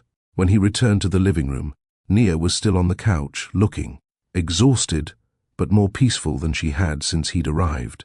"Thank you," she said, "for not being angry, for understanding, for staying. Thank you for calling, for teaching her my number, for trusting that I'd answer after all this time. I always knew you would." "That was never the question." "What was the question?" "Whether I was brave enough to let you." She stood carefully. "I should sleep." Tomorrow we need to figure out logistics. School for Mila, work for me eventually. What happens next? Tomorrow. Tonight. Just rest. As she headed to her room, she paused at the door. Julian, I wrote you a letter, in the safety deposit box. When you're ready, I'd like you to read it. Okay, it says things I should have said 5 years ago. Things I'm still not brave enough to say out loud. I'll read it, when you're ready for me to. She nodded and disappeared into her room, leaving Julian alone with his thoughts. And the monumental shift his life had taken in less than 48 hours. He'd answered a call at 3 a.m. Now he had a daughter, a broken family to help rebuild, and a future that looked nothing like the one he'd planned. And for the first time in 5 years, he felt like he was exactly where he belonged. The blog post appeared at 6:47 a.m. on day 3, titled, Tech Finance Wonderkind. Is hidden past, secret child, mysterious assault, and questions no one's answering. Julian saw it before his coffee finished brewing, sent by his former assistant with a single word, sorry. By the time he'd read through the article, filled with half-truths and speculation, it had already spread to 3 major financial news sites and was trending on social media. He closed his laptop quietly, not wanting to wake Nia or Mila, but his hands were shaking. Someone had leaked everything. His position at Apex, his sudden resignation, the existence of a child even. Details about Nia's past that should have been sealed juvenile records. The article stopped just short of libel, using words like alleged, and sources say while painting a picture of scandal and deception. Don't read the comments, Nia said from the doorway, making him jump. She looked pale but steady, moving more easily than yesterday. Too late. He turned the screen toward her. Someone did a deep investigation. This isn't just gossip. They have details about your background, about the incident last week, about everything. Nia scrolled through the article, her expression hardening with each paragraph. Gold digger traps rich executives with pregnancy. Baby mama conveniently appears after he makes millions. Nurse with criminal connections orchestrates elaborate She looked up at him. They're making me the villain. They're making both of us look like idiots or criminals, depending on which paragraph you read. What about Mila? Do they mention her name? Julian scanned back through. No, they say a 5-year-old daughter but don't name her. Small mercy. That won't last. Someone at her school will talk, or a neighbor, or... Nia's breathing was becoming rapid, panic setting in. Hey, look at me. Julian moved to her side. We'll handle this. One step at a time. First priority is protecting Mila. How? The internet is forever. This will follow her, only if we let it. We set boundaries, we control the narrative as much as possible, and we make it clear that our daughter is off limits. His phone rang. His mother. He'd been putting off this call, but there was no avoiding it now. Julian Alexander Crestwood, I have been trying to reach you for 2 days. What is this nonsense I'm seeing online about a secret child? Mom, I was going to call. Were you? When? After the entire internet knew. I have a granddaughter, and I'm finding out from my bridge club. It's complicated. 5 years old, the article says. 5 years you've known? 1 week. I've known for 1 week, Mom. Silence. Then softer. What? He explained, condensed version, hitting the essential points. When he finished, his mother was crying. Oh, honey. That poor girl, raising your baby alone, thinking she was protecting you. And that sweet child, when can I meet her? Soon, I promise. Right now we're just trying to contain this media situation. Julian, listen to me. I don't care what those vultures say online. You do right by that little girl and her mother. Everything else is noise. He hung up feeling marginally better, then noticed the news van pulling up to the apartment building. Through the window, he could see a cameraman setting up. They found us, he said grimly. By 8 a.m., there were 2 vans, several photographers, and a handful of people with phones hoping for viral content. Julian called his lawyer, then a crisis management firm he'd worked with, in Seattle, then started making a list of non-negotiable boundaries. We need to get Mila to school without running that gauntlet, Nia said. peering through the blinds. Does the building have a back entrance? Service entrance near the parking garage. Residents have keycard access. 20 minutes later, they smuggled Mila out through the service entrance. The little girl treating it like an adventure, despite the tension radiating from both adults. "Are we spies now?" she whispered. "Something like that," Julian said. "Cool. Do spies get waffles after school?" "Absolutely." But at school, 2 photographers were already waiting. Julian's entire body went rigid. He parked but didn't get out immediately, assessing the situation. "Stay in the car," he told Nia, then got out and approached the photographers directly. "Gentlemen, you're on school property without authorization. You have 30 seconds to leave before I call the police and the school board." "Just a few questions, Mr. Crestwood. How long have you known about your daughter?" 20 seconds, and if I see any photos of my child anywhere, I will pursue legal action. So aggressive you'll need to explain it to bankruptcy lawyers. Do I make myself clear? Public interest, Mr. Crestwood. You're a public figure who... I'm a private citizen who resigned his position. My child is absolutely off limits. 15 seconds. The school principal appeared, flanked by security. "This is private property. Leave now or be escorted out by police." The photographers retreated to the sidewalk, technically public property, but at least they weren't on campus. The principal pulled Julian aside. "Mr. Crestwood, we're implementing additional security measures. No unauthorized visitors, no photographs on campus. Mila's safety is our priority." "Thank you. I'm sorry for bringing this to your doorstep. You didn't bring it. Irresponsible media did. We'll protect our students." Inside the car, Mila had her face pressed to the window, watching everything. When Julian returned, she looked worried. "Why were those people taking pictures, Daddy?" The word "Daddy," said so naturally now, nearly undid him, but he kept his composure. Sometimes when someone is in the news, people get curious. They want pictures and stories. Are you in the news? Right now, yes, but it'll pass. In the meantime, if anyone you don't know tries to take your picture or ask you questions, what do you say? Mila thought about it, remembering their earlier conversation. "No pictures, please." "Perfect. And then you find a teacher or trusted adult immediately. Can you do that?" "Yes." "Like a spy code." Exactly like a spy code. They got her into school safely, but Julian's phone was already exploding with new alerts. More articles, more speculation, and now, predictably, a statement from Apex Financial.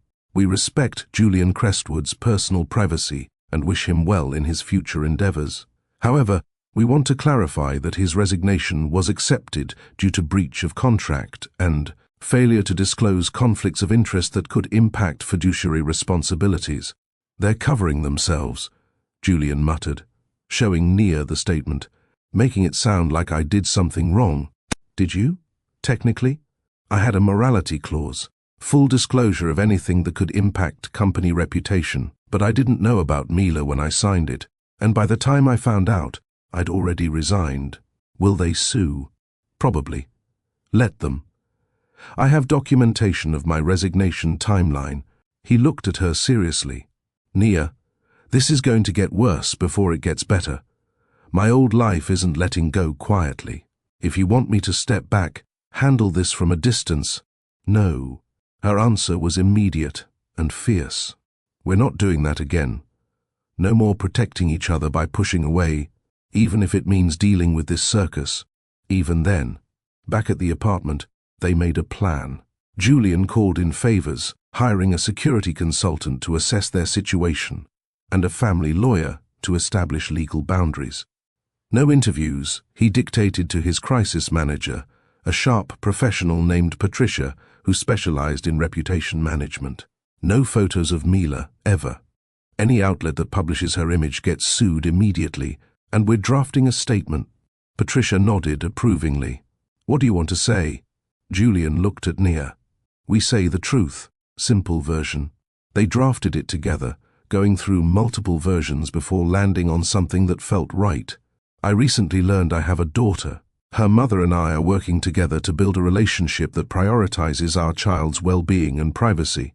Children deserve to grow up without cameras and commentary.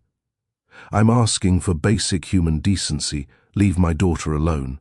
Everything else is between adults and can be handled through appropriate legal channels. My family is not entertainment. Short, direct, protective, Patricia approved. I'll distribute it within the hour. But be prepared, it won't stop everyone. She was right. By afternoon, the comment sections were vicious. It's easy to demand privacy after hiding a kid for 5 years. What about the child's right to know her father? 5 years of abandonment and now he wants privacy? The mother clearly knew what she was doing. Waited until he was worth millions. Nurse with a criminal past. This smells like a setup. Nia closed her laptop. I can't read anymore. Then don't. We know the truth. That's what matters. Is it? She gestured at her phone, still buzzing with notifications. My supervisor called. They're putting me on extended leave pending an internal review of my connection to the death last week.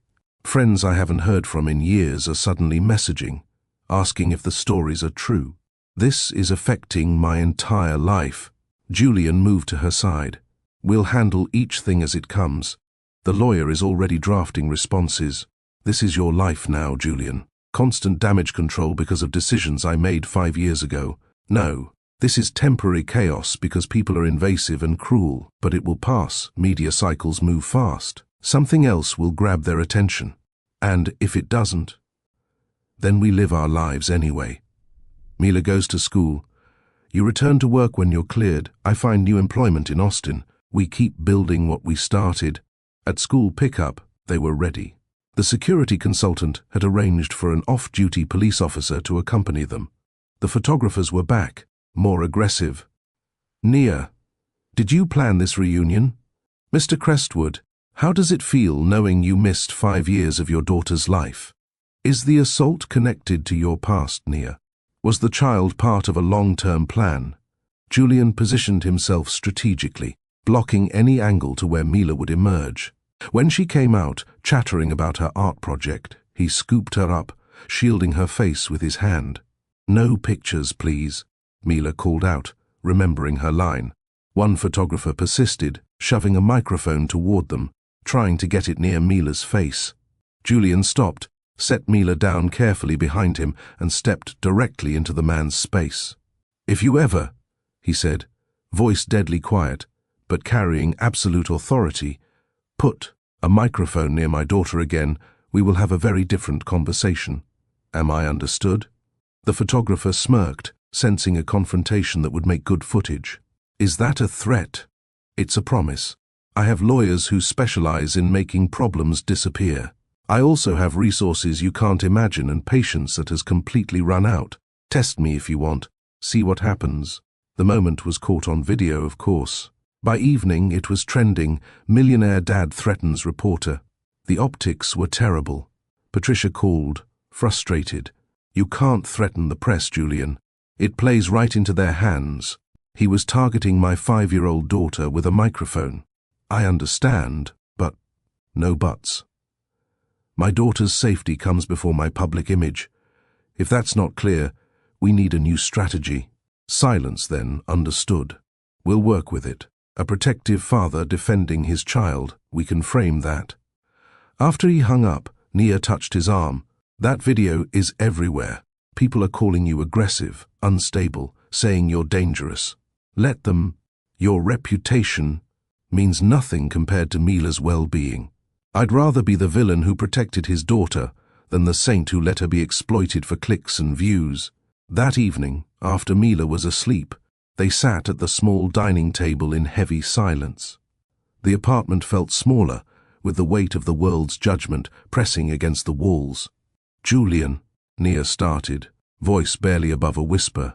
Are you sure you're choosing us over them? Your old life, your career, your reputation, you're burning all of it down. What if you regret it? He reached across the table, taking her hand. I'm choosing us. Every time. Every day. Whatever it costs. That's easy to say now, in the heat of the moment. But when things calm down, when you realize what you've given up, I realized what I gave up 5 years ago when I left Austin. I've spent half a decade building a life that looked successful but felt empty. Now, I have a daughter who calls me daddy, who trusts me to protect her, who does math in her head and argues about whether unicorns are real and makes everything make sense. He squeezed her hand gently. This isn't a sacrifice, Nia. This is coming home. What if I can't trust it? What if I keep waiting for you to leave? Then I'll keep staying until you believe it. However long that takes. Outside, a camera flash illuminated the window briefly before security escorted the photographer away from the building. Inside, Julian and Nia sat in the quiet, refrigerator humming, clock ticking, the soft sound of Mila's white noise machine from her room. I need you to understand something, Julian said.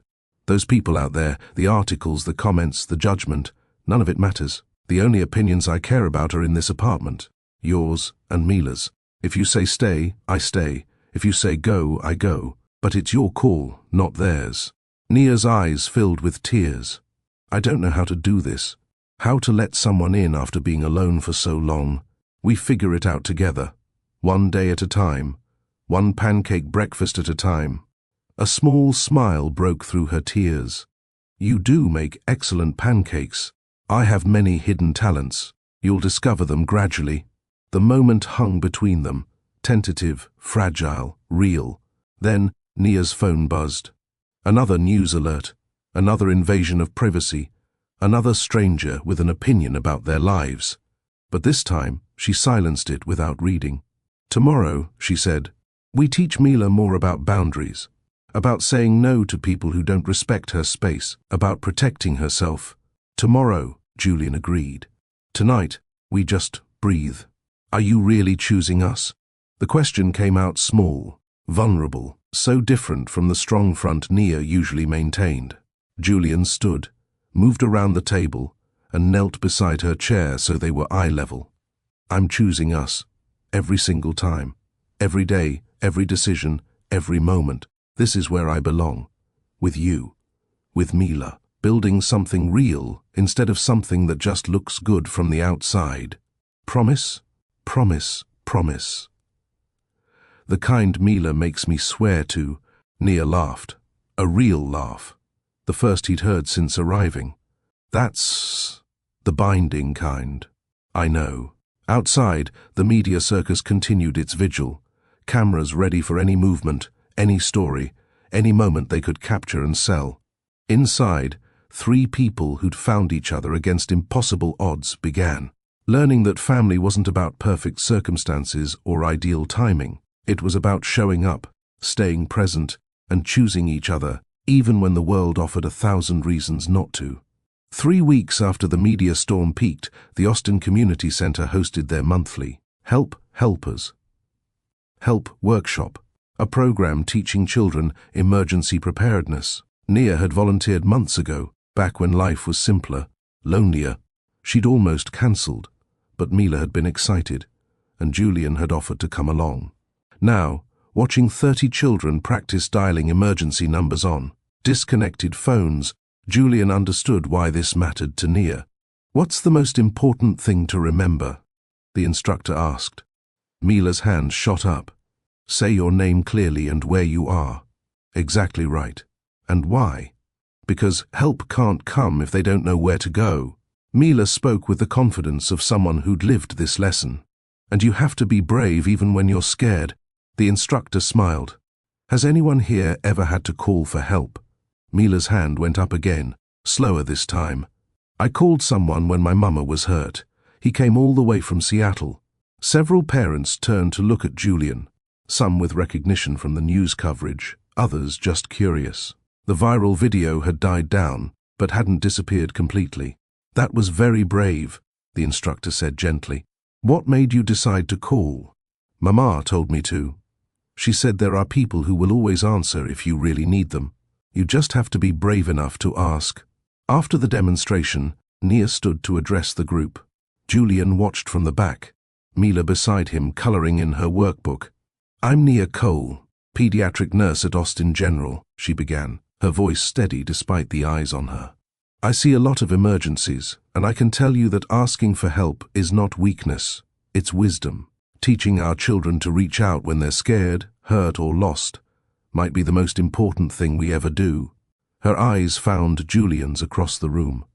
Sometimes we think we're protecting people by not asking for help. We think we're being strong by carrying everything alone. But real strength is knowing when to make that call, send that message. Reach out even when you're terrified of being a burden. Several parents nodded. A few wiped their eyes. Mila had stopped coloring, listening to her mother with complete focus. My daughter called for help when I couldn't. She was 5 years old, alone and scared, but she remembered what we'd practiced. She knew who to call. Nia's voice wavered slightly. And because she was brave enough to ask, everything changed. Help came. We survived. We're building something new. The room applauded. After the session ended, several parents approached Nia, thanking her for sharing, for being vulnerable. Julian watched her handle each interaction with grace, no longer hiding, behind walls built from years of protecting everyone but herself.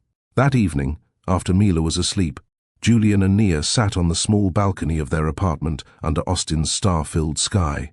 The media attention had finally faded to background noise, replaced by the actual work of building a life together. "I've been thinking about that phone call," Julian said. "The one that started all this.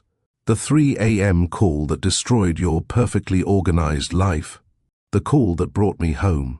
He leaned forward, hands clasped. "But it wasn't random, was it? It was the result of 1,000 tiny decisions you made over 5 years. Nia looked at him, curious. "You taught her to memorize my number, practiced emergency scenarios, wrote my name on her birth certificate, put together the safety deposit box with all the evidence. Every single one of those choices was you preparing for the possibility that someday she might need me." His voice was thick with emotion. "You never really let me go." "I tried to," Nia admitted softly. "God, I tried. But every time I looked at her, I saw you. Your eyes, your expressions, your brilliant, stubborn brain. How do you let go of that? You don't. You do what you did. You prepare for the day when the separation becomes impossible to maintain. I was terrified she'd call, and you wouldn't answer. I almost didn't," Julian confessed. "My finger was on the decline button. Unknown number, wrong area code, 3 in the morning. Nothing good happens from calls like that. What changed your mind?" "Honestly, I don't know. Instinct, maybe. Something told me this call mattered." He met her eyes.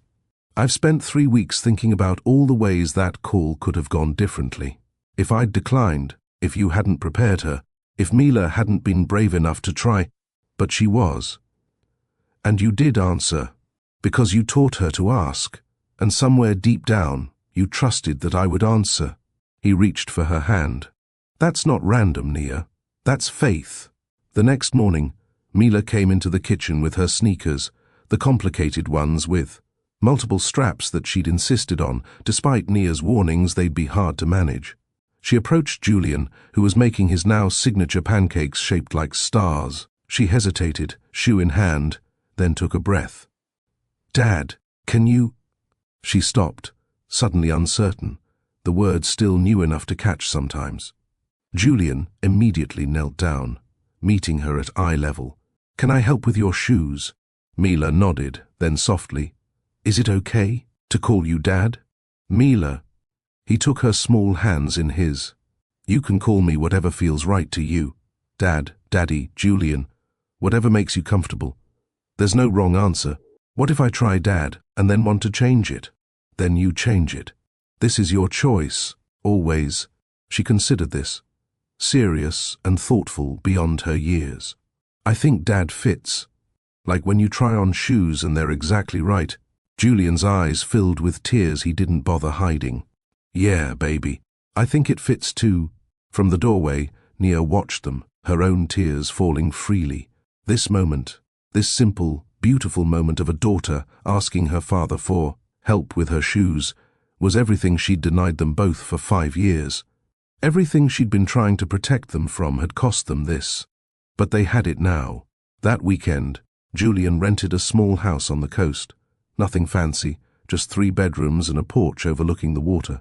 They needed distance from Austin, from the lingering attention, from the weight of everything that had happened.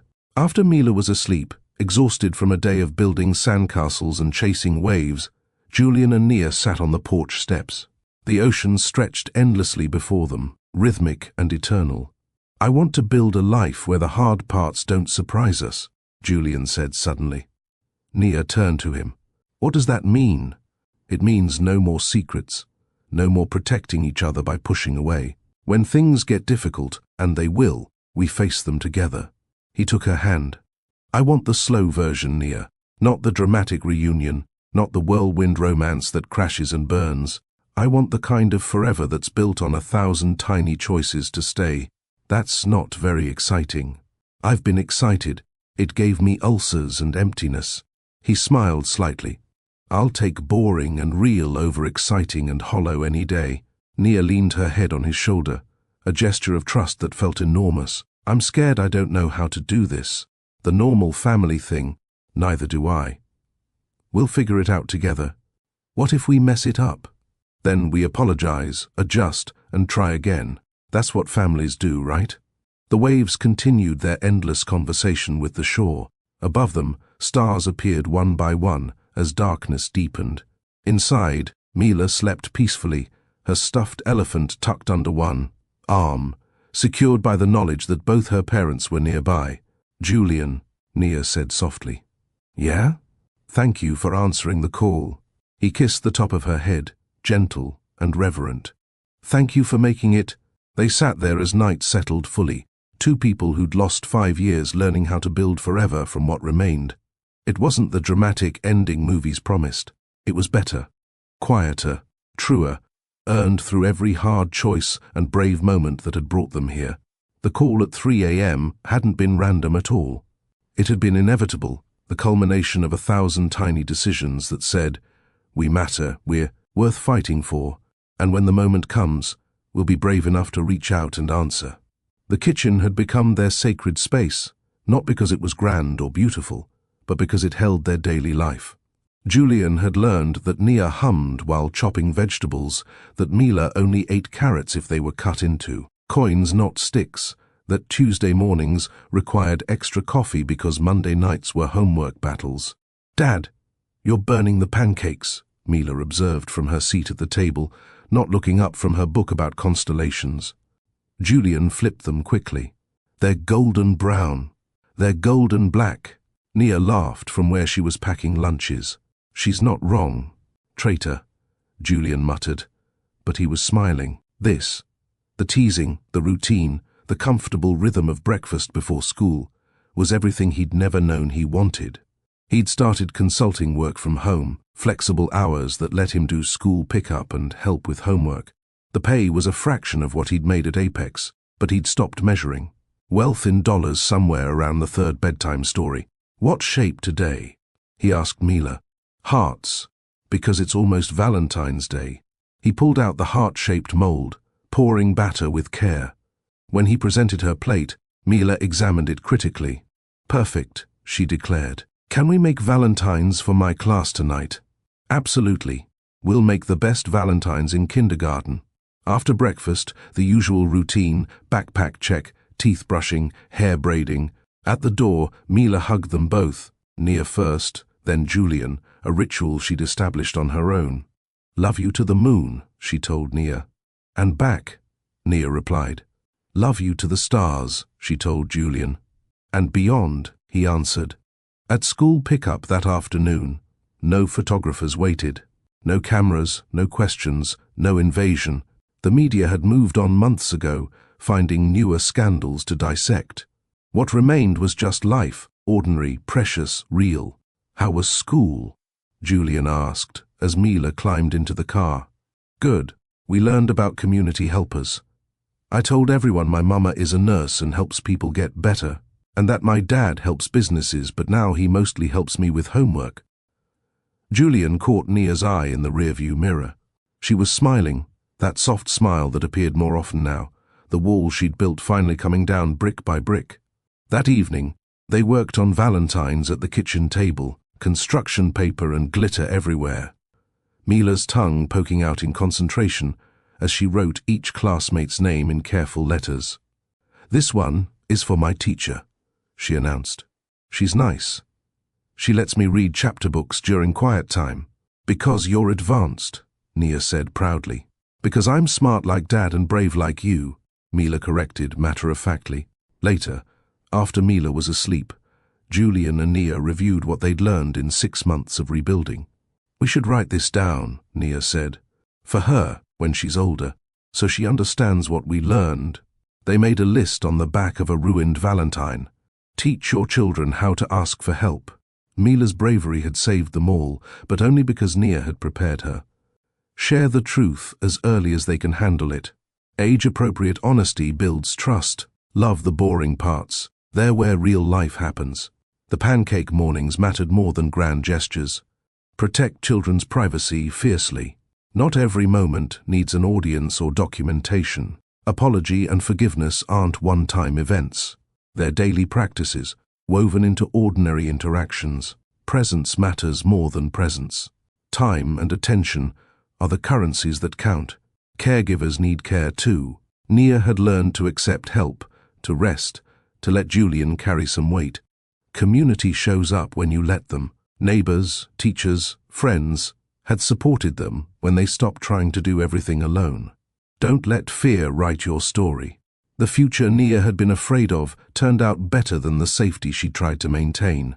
"You know what people should actually do?" Julian said, looking at their list.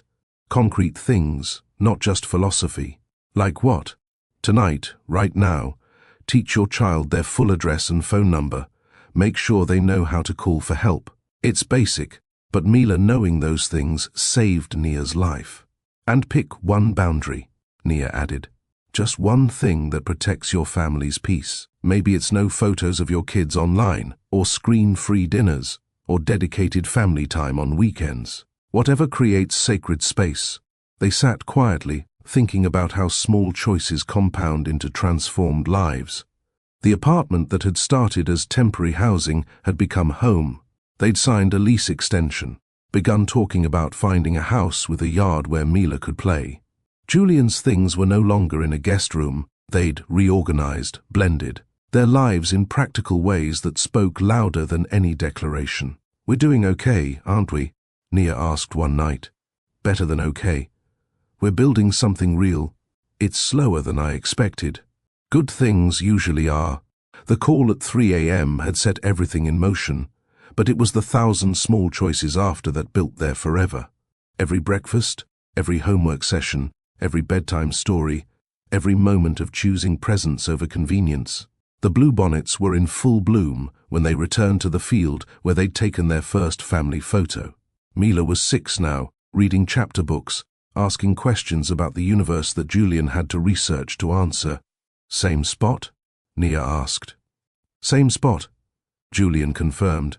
They positioned themselves under the oak tree, Mila between them, all 3 holding hands this time.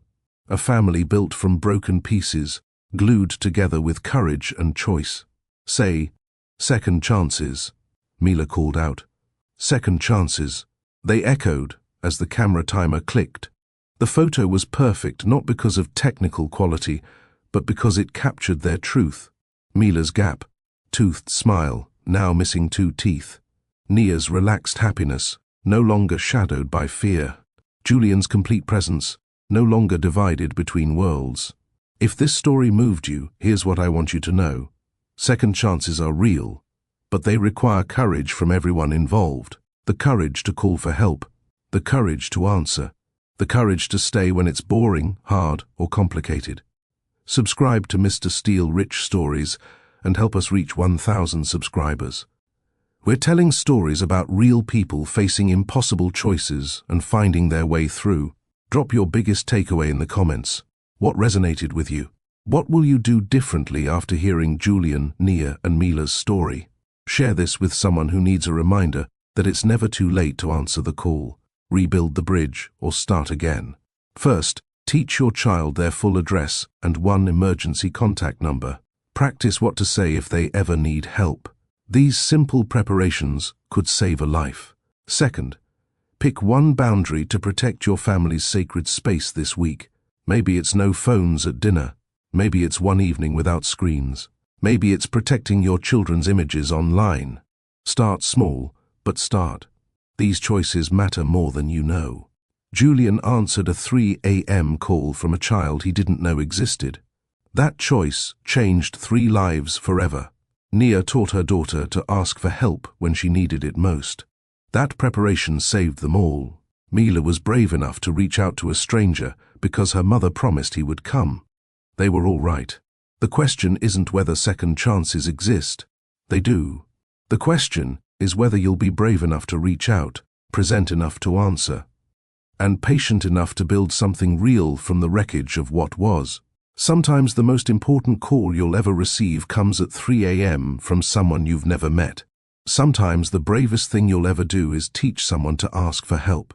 Sometimes the greatest gift you can give is simply answering when it matters most. Julian, Nia, and Mila found their way back to each other through 1,000 tiny choices that added up to transformation. Their story isn't about perfect timing or ideal circumstances. It's about showing up, staying present, and choosing each other even when the world offers 1,000 reasons not to. What call are you waiting to make? What call are you waiting to answer? What preparation could you do today that might change everything tomorrow? The phone is ringing. Someone needs help. Someone is being brave enough to ask. Will you be brave enough to answer?